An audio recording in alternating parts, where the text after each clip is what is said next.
What is happening, Blades? And welcome back to the Blades Ramble. This is day 4. Day 4 of Ramble month, if you like, as we are here every day in September, bringing to you Sheffield United content back to back. So hopefully you like what you see. And if you do and you're not already subscribed, then please do subscribe down below. It'd be much appreciated. And today we're going to be talking about free agents. And it comes off the back of our contracts video yesterday, where we identified what players we'd like to keep potentially beyond this season, and identified some that are surplus to requirements. So with that in mind, I've got 7 free agents for you to have a think about. Do they improve our squad? So current state of play, Sheffield United. So apologies if I'm teaching you to suck eggs here, but you're allowed a 25-man squad in the Premier League. Players 21 or under, so that'd include Cam Archer, Benny Traore, Will Asula, Jebo. They are not included in the squad list, if you like. They can be included as a freebie because they're 21 or under. So everybody that's 22 and above is counted as part of your squad quota. We have got 24 spots filled currently as part of our squad. So essentially there's one space and you can sign free agents any time of the year. So we have got room for a free agent if that's what we choose to do. Whether we've got the budget is a different conversation, and whether it's worthwhile, whether they improve our squad is also up for debate as well. So we're going to talk about it today. Are there any players? I'm going to give you, as I said, I'm going to give you 7 free agents who I think may or may not fit into our squad. And you may decide that none of them do, and we're good to go as we are. You may decide that one of them fits ideally, and you know that's great because it fills us up to 25. You may think you'd like 2 or even 3 of them, which would mean sacrificing current squad members. So not only unregistering a player, such as a John Fleck, for example, but you may also have to terminate his contract to do that. So that would be a huge financial implication as well to bring this player in. So let's get into it then. The first player up on the list, something that people have been crying out for, or certainly I have, in terms of competition for goalkeepers. There's only one real goalkeeper that I think makes us better and potentially beats Wes to the number 1 spot. But as I say, it's Wes's shirt to lose. Kasper Schmeichel is a free agent now. He's 35 years old, so he's certainly past his peak, past his prime, if you like. However, we know that goalkeepers go on longer than outfield players. Kasper Schmeichel is proven at Premier League level. I'm not saying he would be as elite as he was during Leicester's pomp, but I certainly think he's providing better competition to Wes than Adam Davis is. So would you take Kasper Schmeichel at 35 in our squad? Does he get that extra spot? But then we've got 4 goalkeepers on the books, which we don't need. We don't need 4 keepers in the squad. I think it's probably seen as a waste. So I'll come back to Kasper, but I'd like to see what you think down below. The next one I'm going to mention is Axel Tuanzebe. Had been on the radar of the Blades, has had informal discussions with us, also then trained with Luton Town. He is potentially a bit of a risky signing, and the reason I say that is he's got obvious quality.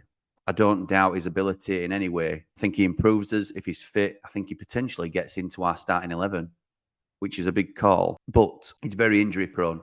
He's played something like 3 professional games in 18 months. Somebody may correct me on that.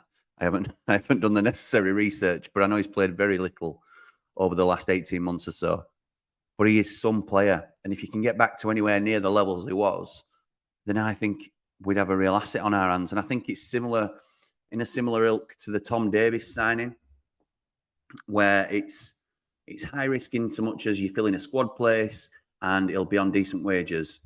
However, with little outlay and sort of improving the squad as and when he's fit, if he can get fit, I think it's a bit of a no-brainer, to be honest, to bring Tuanzebe in, particularly considering the struggles that we've had defensively over recent games. So he potentially could come in alongside Anel. Egan comes out for a little bit due to poor form. Tuanzebe, if fit, this is just an option if he was in the squad and fit now. Tuanzebe comes in alongside Anel and Jack Robinson or Trusty on the left, with Anel in the centre, where I think he's the strongest. So it's an interesting one on Axel Tuanzebe. Let me know what you think. The next one I'm going to mention, and it's a little bit sort of, some people take the mickey out of this bloke, and he's a meme, and he's spent a lot of time on the books of a top club but not played hardly any minutes. Phil Jones, and I don't want people to turn their nose up at it, because I think in the middle of a three, or even potentially on the right of a three, he could be okay. It wouldn't be a marauding right centre back. He wouldn't be going forward, but he solidifies us. He's a free transfer. He's only 31. He's not played a lot of football, and I would expect him to command a high wage. So whether you think that rolls him out, I would understand that completely. But he's available, and he's a name that's potentially in the frame for me. Let me know what you think. The next name I'm going to talk to you about, and the final defender on our list, is a familiar face to Blades. And I'm sort of just throwing it out there just to temper and see what the reaction is. Kieran Clark. Now, I think he comes into a similar category of, I think he's a bit of a blend between Tuanzebe and Jones, because I think he's a Premier League level defender. He certainly has been in his day. He's 33 now, but he was very injury prone in his season with us last year. Having said that, when he played, I thought it was superb. I thought it was very, very good for us at left centre back. Now, we have got left centre back cover. Jack Robinson's shirt currently, but Trusty is there, nipping at his heels, trying to get in as and when he can. So I think we sorted at left centre back for this season. I'm more thinking of a central cover for Egan. Kieran Clark in the conversation. What do we think? Yes? No? Maybe? Am I just on the wind up? Who knows? A couple of midfielders to test you with. Now, in centre midfield, I think we have now got the most depth. You might agree that there's not necessarily the most quality when you talk about players like Fleck and Osborne, and although Ozzy's done okay this season, and I take that. But I think attacking midfield, that sort of number 10 role is still something we may be missing. I know McAtee's here now, and he can fill that role. But I just think for flexibility of the squad, there's two names that jump out. And they may be quite ambitious, particularly one of them. The first one I'm going to talk about is Jesse Lingard. Jesse Lingard, out of contract. Nobody really having a sniff around him at the minute. Had a really poor season at Forest last season. But before that, was absolutely immense at West Ham. Pretty much dragged them up out of a relegation dogfight and single-handedly put himself back in contention for England. He's 30 years old, and there's still got to be gas left in the tank. The one thing I would debate with Lingard is there's a couple of concerns here. First is clearly his wage. I think his wage was potentially going to be out of our reach. And, we don't mind paying a lot for a player, but he would command a wage that would most likely break our wage structure. So is it worth doing that? And the second is something that we're huge on at the club is buying players relating to their character. So we don't bring players in who don't fit the overall squad determination, attitude, that sort of thing. Would Jesse Lingard's desire be there to do a job for Sheffield United in the Premier League and get us out of a relegation dogfight? If we can get his head screwed on and get his buy-in, then can you imagine what he'd be like behind Cameron Archer and behind Ollie McBurney, or instead of Ollie McBurney playing behind Cameron Archer or just off? The potential for what he could be for our squad is absolutely unreal. So have a think about it, and I'll let you know what I think at the end. But yeah, let me know your thoughts. The second potential number 10 option is a winger by trade, but has also performed very well at Premier League level, had his problems with injuries. And listen, there's always going to be drawbacks to these players. That's why they're free agents. You can't say anything else. 32 years old. My penultimate shout and potential option for United is Andros Townsend. I think he's always looked a classy operator. He's someone that can pull a bit of magic out of nothing. I think he'd be a really solid pickup. He did all pre-season with Burnley and got a contract pulled at the last minute. but I think he improves us. I think he certainly strengthens the bench, if not gets into the starting 11. I appreciate, again, we've got McAtee now, who I think will start and will sort of play that pseudo number 10, or he can do at least.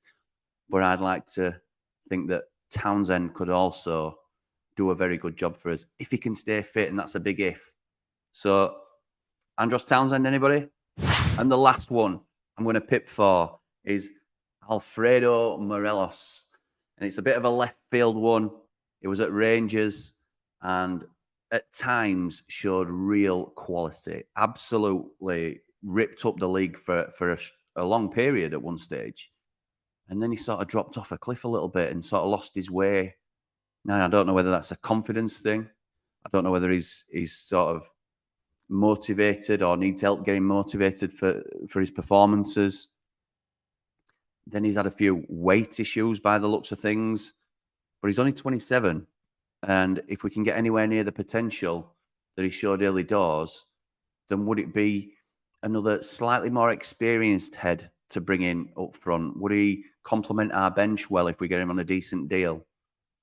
He's as I say, shown potential in years gone by, but I'd be really interested to see what you guys think in terms of, would Morelos be an option for you, or is he just going to be another Muse? There you have it. Those are the 7 free agent options that I have put to you, and what I would like us to do, and this is not what I think will happen, because to be honest, I don't think we'll sign anybody. I think 3 of those players could potentially massively improve us. We're not going to do this, so I'm just going to tell you where I am with it. I think if we only sign one, we sign Axel Tuanzebe, and that's due to the defensive issues we've had recently, and it provides us with necessary cover. And if you sign him on a long contract, and I get it's high risk due to his injury problems, but if we can keep him fit, I think he replaces Basham long term when Basham leaves at the end of the season as a right centre back, and he makes us stronger as a squad overall. I think he's a great pickup, and it's a bit of a no-brainer for me. I would also like to see Adam Davies have his contract terminated, which is very harsh, but necessary in terms of an upgrade. And I'd like to see Kasper Schmeichel come in, and that's going to be costly for the club, and it's something that I don't even know if we've got the budget for. So I don't know whether it'll. Well, I certainly don't think it'll happen. But if I'm Eki, then it's something I'm pitching for. So I think Kasper Schmeichel improves us, and he gives us a better chance of survival in this league, even though it's a short-term pickup. And I'm pushing the boat out, and this is definitely not going to happen, but I am terminating John Fleck's contract, and I'm saying thank you so much for your service, Flecky, because what a player he's been for us, but I just cannot see him having the same impact nowadays. I wouldn't have kept him on if we'd have stayed in the Championship, and that's no reflection on what he's given us over the years. But I'm terminating John Fleck's contract to bring in Jesse Lingard, and he is a bit of a Ravel Morrison, some might say, in terms of so much potential but very little actual impact. But I think that'd be slightly unfair because this lad's played for England. He's done the business on the biggest stage, whereas Morrison never did. I think on a free transfer, it'd be an absolute no-brainer, but it'd have to make sure he meets the desire and the right mentality of the squad, and we can afford him. So can you imagine those 3 coming into our squad? We lose John Fleck, we lose Adam Davies, who I don't think many would be upset about, if I'm honest. But those 3, I would then give us every chance of staying in the league. But it's not about what I think. It's about what you guys think. Whether you think any of those are realistic. I certainly don't think all 3 are. I think that's absolute pie in the sky. However, I didn't think we'd sign Cameron Archer permanently either.